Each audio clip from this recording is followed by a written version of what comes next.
get no brighter than that in here. Shit. These lights be should be bright.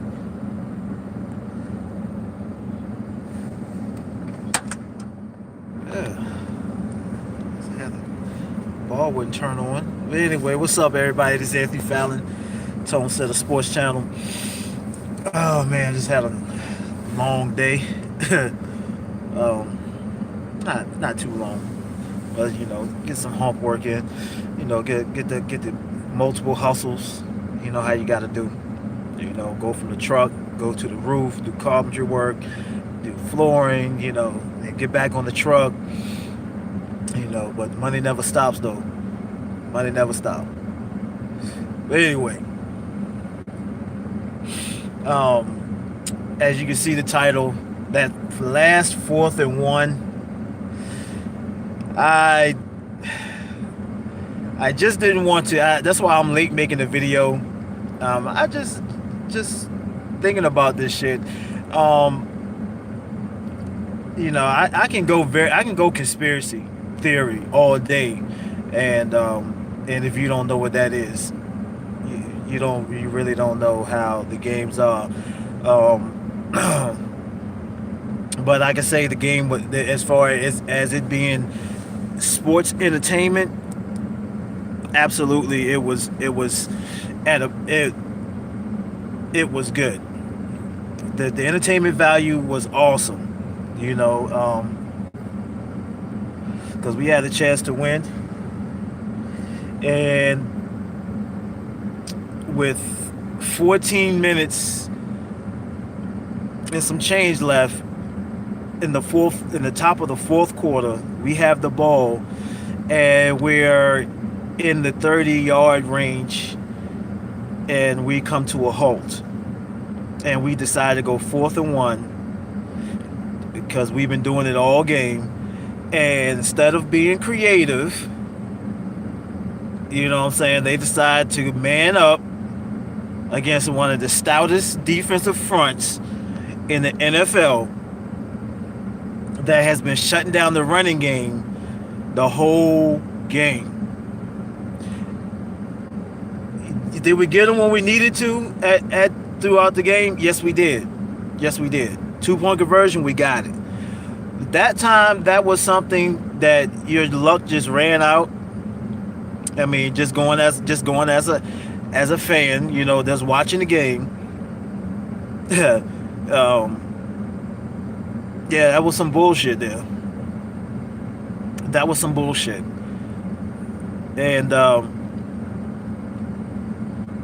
And we didn't get Zeke going because we never opened up the game, man. We never got a chance to open up the offense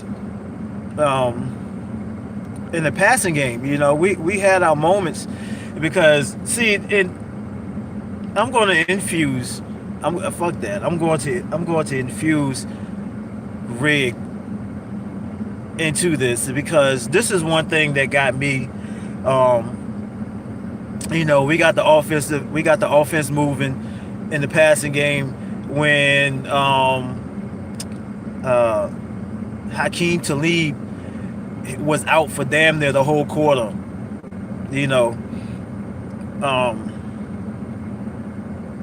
And I mean, of course, it was like some injury supposedly, but he could walk. He walked back to the tunnel.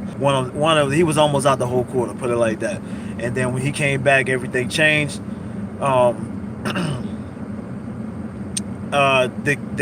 Peters and Gallup was getting hot for a moment, and I don't know what the hell happened to Blake Jarwin. Because he was getting some touches, first quarter and shit. And he was getting open, and it's like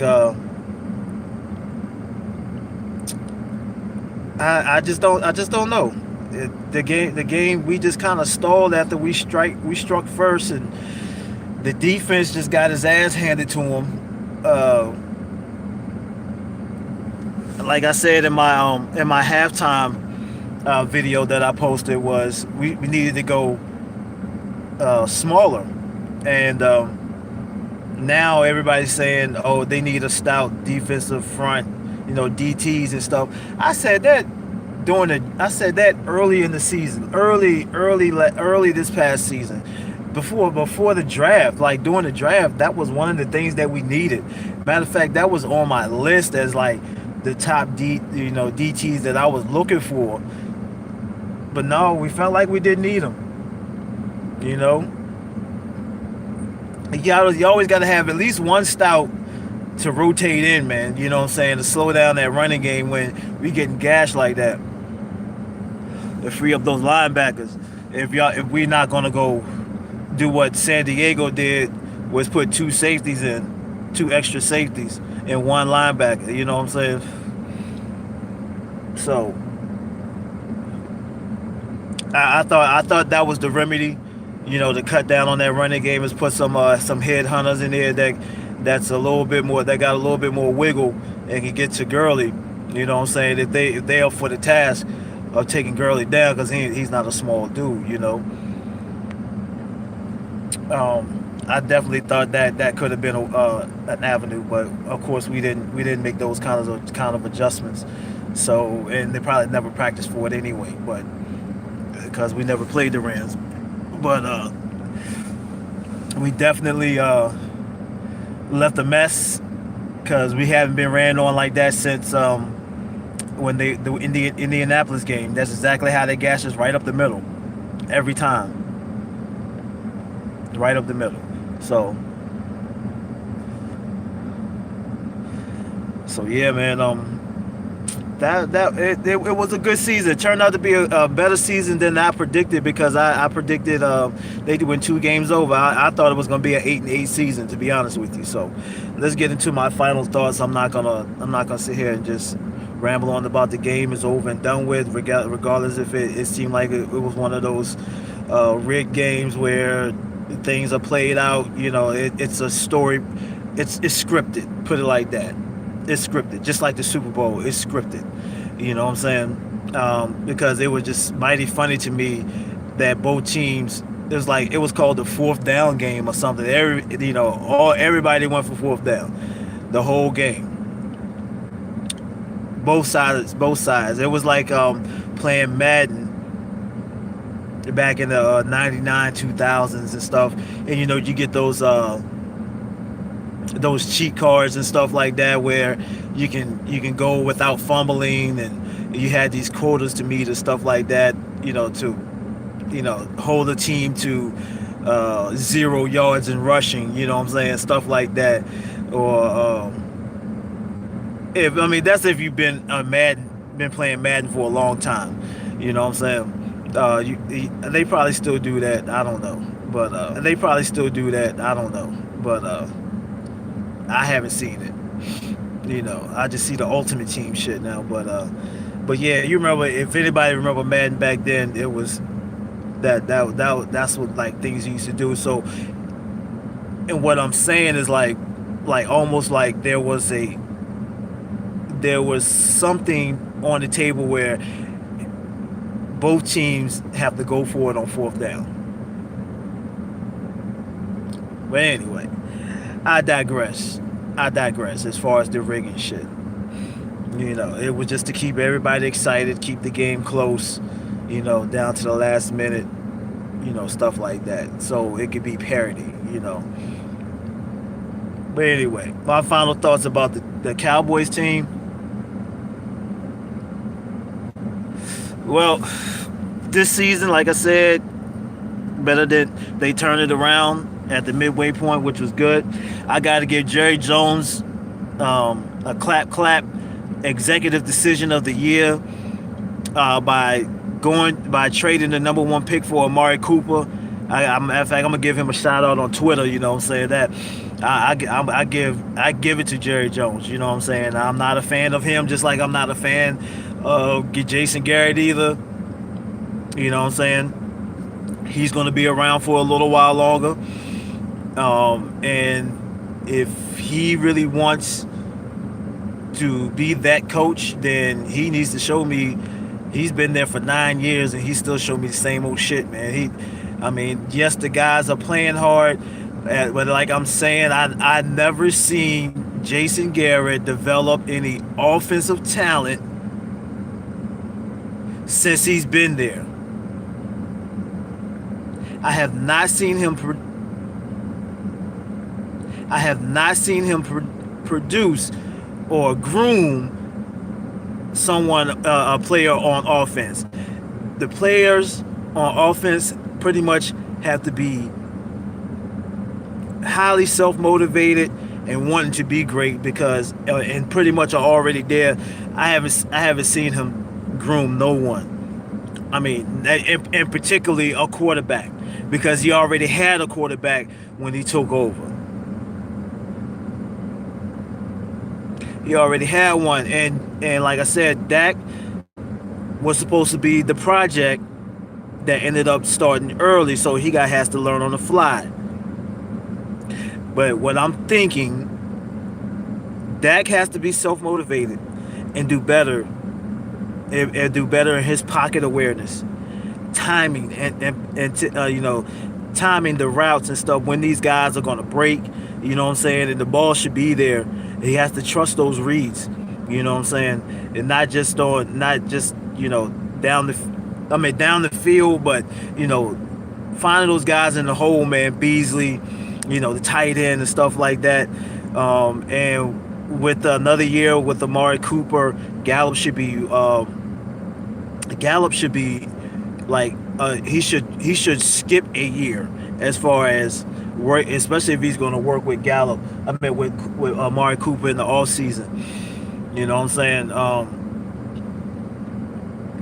So there's going to be some things that's going to be replaced. DT and safety, strong safety. We need a hybrid range, that's a strong safety that can play in the box, a strong safety that has good range, and damn, he has to be a playmaker, ball hawk playmaker. Shit, you know what I'm saying? Woods have to do better at that as well. You know what I'm saying? I think we're pretty solid defensively, but I just say that strong safety. We're gonna have to look at whether we're gonna keep what's the guy name now? I can't even think of hamstring. Always hurt this hamstring. Shit, linebacker, man. Oh, Sean Lee. Yeah. Sean Lee, definitely. I think he's going to get cut. They're going to let him go. Chronicle hamstring injury, man. I think that shit is shattered. He might retire. I don't know. But he's going to be. I mean, that's a lot of cap to try to keep. And everybody's acting like Dak don't have to sign this year. So I hate these news, this sports media outlets and stuff. Like they're not stating the obvious. Like he can sign this year, if they extend his contract. But necessarily he can hold out and wait till next year and let everybody else get paid, and then he get paid, because Zeke has to get paid next year, this next season as well, because his rookie contract will be up. You know what I'm saying? And Zeke is going to be looking for it. You know what I'm saying? So yeah, and another thing is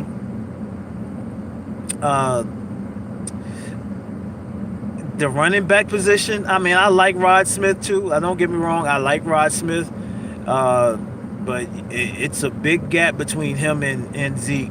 You know what I'm saying? And I mean, and that would be for anybody else, for real.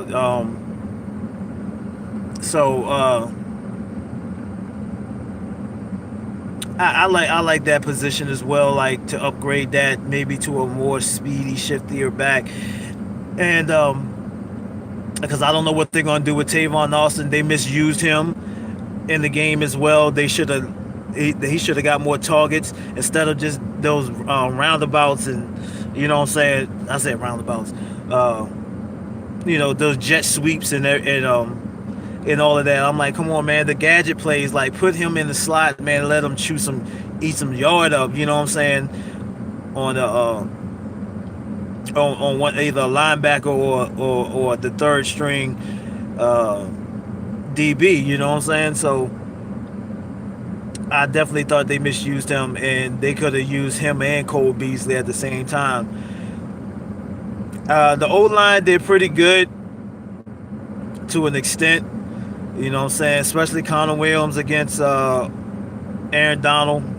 But they started to break down towards the end of the game and stuff. But it's all good. Connor Williams did a lot better, and I hope he improves tremendously going into the next season. Get his weight, his strength and conditioning up. So welcome to the NFL, boy. You know what I'm saying? You got a year under your belt. You know what I'm saying? So yeah, and that's about it, really. I don't know what they're gonna do with Anthony Brown and Jordan Lewis, but we definitely gonna. I like Jordan Lewis. I like Brown too, but I like Jordan Lewis a little better. I think he can make. I think he can make plays. You know. So yeah. But anyway, man, I'm gonna get off this. I'm gonna make another video and sharing some more of my thoughts going into this off season, and start looking up the draft. Start looking up my draftees, putting my list together. I've already put some together, but I'm going to dig deeper and stuff, checking out stats and everything, like especially those studs in D2 and stuff like that. So that's where I'm going to be, especially as we get closer to the draft, man. Absolutely. But I'll holler at y'all later. It's Tone Setter. Peace.